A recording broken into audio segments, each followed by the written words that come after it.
Bonjour les cougars, j'espère que vous avez passé une belle semaine. Aujourd'hui, ça devrait être un peu plus court. On va parler un peu de terminologie, juste à propos du terrain. Pourquoi? Parce que quand on lit les règlements puis on ne sait pas de quoi ils parlent, des fois c'est juste un peu achelant. Donc c'est juste pour être certain que quand vous lisez les règlements, ça soit clair pour vous. Donc on a un terrain et sur notre terrain, il y a playing field, donc ça va être tout le terrain comprenant les zones de but. Le terrain sans les zones de but, c'est le central zone et on a les zones de but.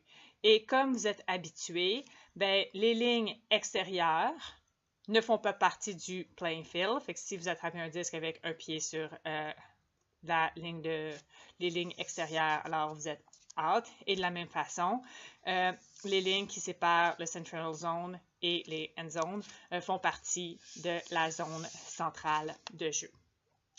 Petite différence, pas de petite différence, mais chose à laquelle je veux parler un peu plus, c'est la zone rouge ici que j'ai marquée.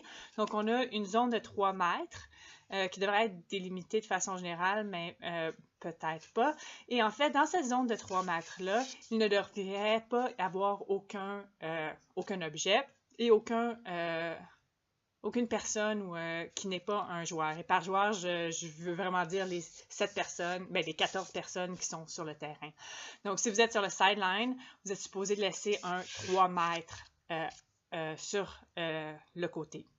Donc, par rapport à ça, petit truc que vous ne savez peut-être pas, on a la reine ici qui est en offense avec le disque dans le terrain.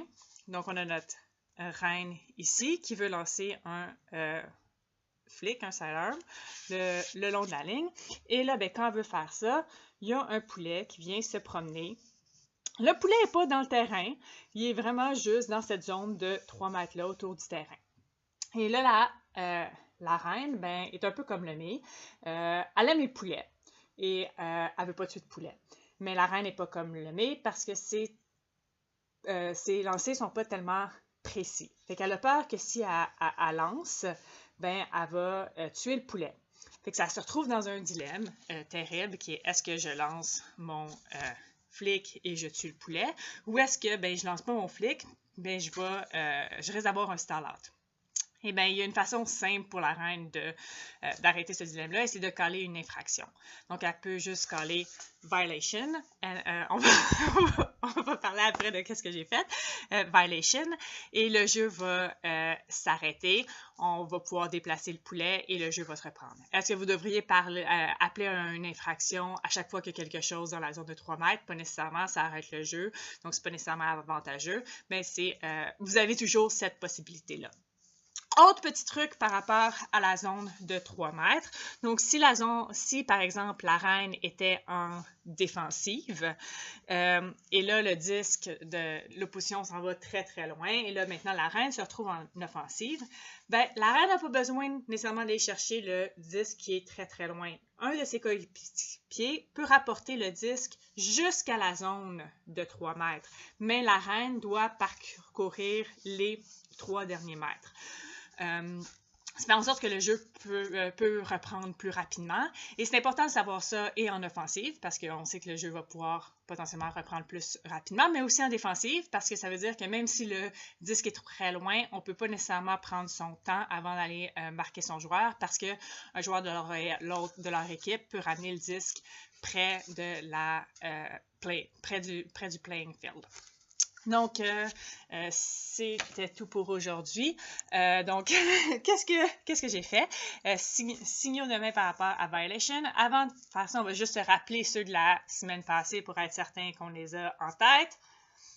Foul, contest, no contest, retracted. Donc là, on a violation. Donc pour violation, on fait un V pour violation avec les points qui sont fermés. Pourquoi est-ce que ça c'est important? Parce qu'il faut faire la différence entre violation et goal.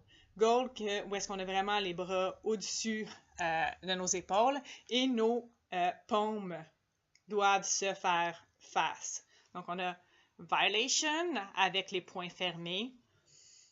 goal avec les paumes qui se font face. Donc, je vous souhaite une bonne semaine et on se revoit la semaine prochaine.